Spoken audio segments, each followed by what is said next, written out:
Hi, this is Barry here, and you're very welcome to today's podcast episode from WriteCome.com. And today's podcast episode is entitled, Once You Know the Truth, You Can't Unknow It. Now, you're probably wondering, what is this big secret? What is the truth that I need to know?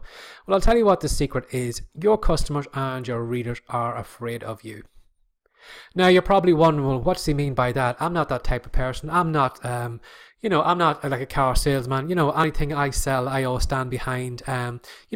I write good fiction books, I write good non-fiction books, I write good blog posts, or I make good video courses, or whatever it is that you're doing. You're probably just thinking to yourself, why would you say that? Why would my customers be afraid of me?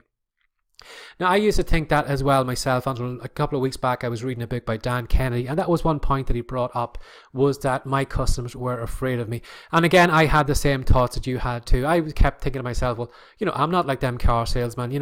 Any book that I write, I always make sure I put as much good content into it as I can.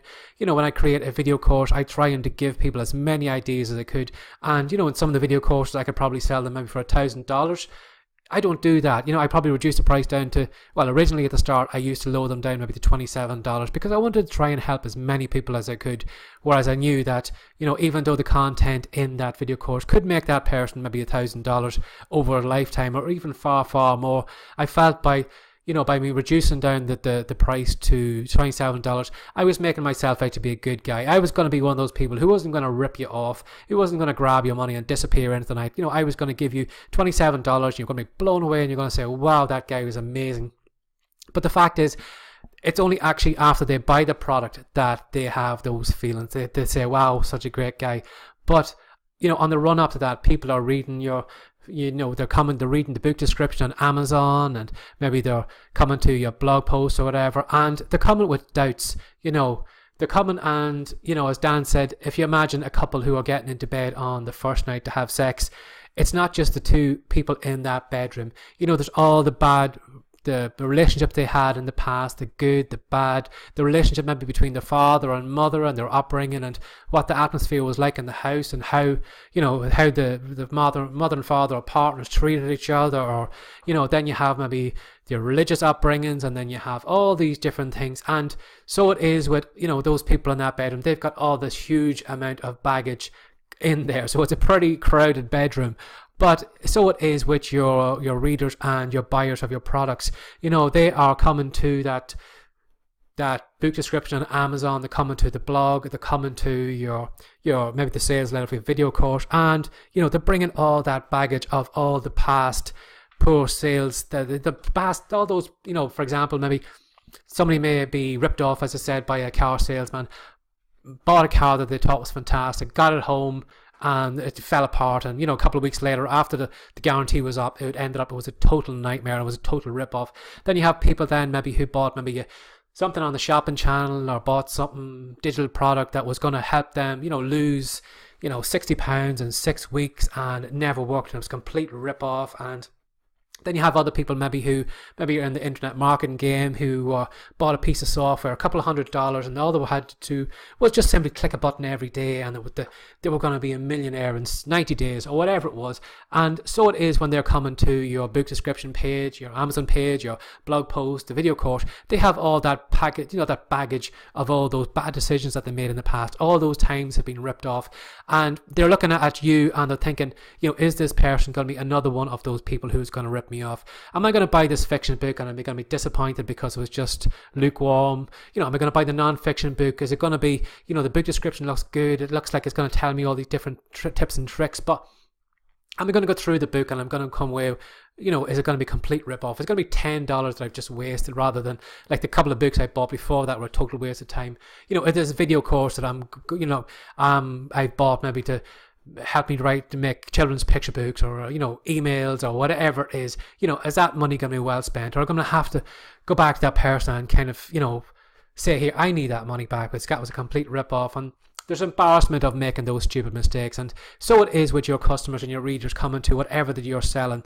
They have all that baggage, and it's up to you in some way to kind of put them at ease and to build a little bit of trust. In some ways, maybe you need to give away some free content. Maybe it's a fiction book or something like that. Maybe you need to give away a couple of short stories to show that person that you know how to write.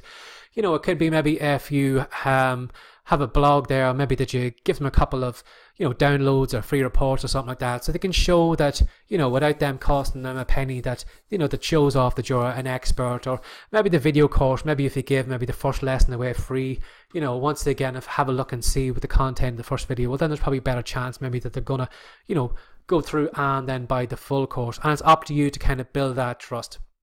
Now, in my own case, the way I build trust, or the way I show people that I'm not a kind of fly-by-night, is by doing my daily emails. Now, that daily email idea is not something that I had come upon until I had seen it mentioned by Ben Settle, and I'd seen the way he does it every day by showing up regularly in the inbox. And that was one of the things that Dan Kennedy mentioned in that book, was one of the ways to easily build trust is to always be there, always be there in front of your customers' eyes, always be maybe giving out maybe free content, or as I'm doing in the emails, always showing up in the inbox. If you compare it to maybe some of the other people maybe had bought products before, they probably disappear maybe for 2 or 3 months, and they only come back then when they're looking for money off you, whereas I am there every single day.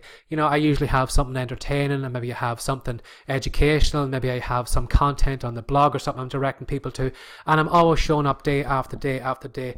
And so it is with the people on my email list. If you imagine, if you asked any of them who's Barry McDonald, they would know me straight away, because I've given so much content. I've opened up my life to them. I've told stories about things and stupid things that I've done in the past, and they know so much more about me.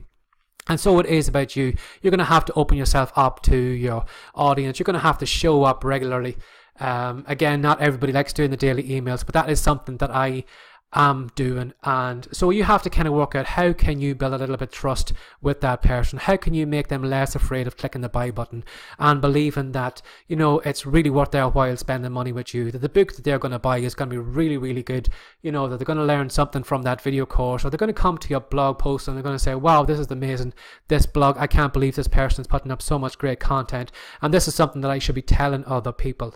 And until you make that customer of yours kind of comfortable and, know that it's a wise choice hanging around with you, unfortunately, you're always going to have those people doubting when their fingers are hovering over the buy buttons. They're going to have all that baggage in the background. They're going to have all the bad sales, as I said, and it's up to you to overcome that. Now, if you'd like to know more about how I do it with my emails, if you come over to writecome.com/email-ace, you'll find the product that I have created over there. Now, I'm probably, you probably may have never met me before. Maybe you don't know much about me. And, you're probably having those doubts and thinking, well, does he really know what he's talking about? Is it worth buying that product, or even having a look at it? Is it worth my while going over there? And all I can say is I use it every day. I write daily emails using the process that I do, and I think I've done pretty well from it. But again, you're probably going to have those doubts. So it is with whatever you're going to do. It's up to you to, quell those fears, make that person feel comfortable that they're making a wise decision, spending money with you. So now that you know the truth, you can't unknow it.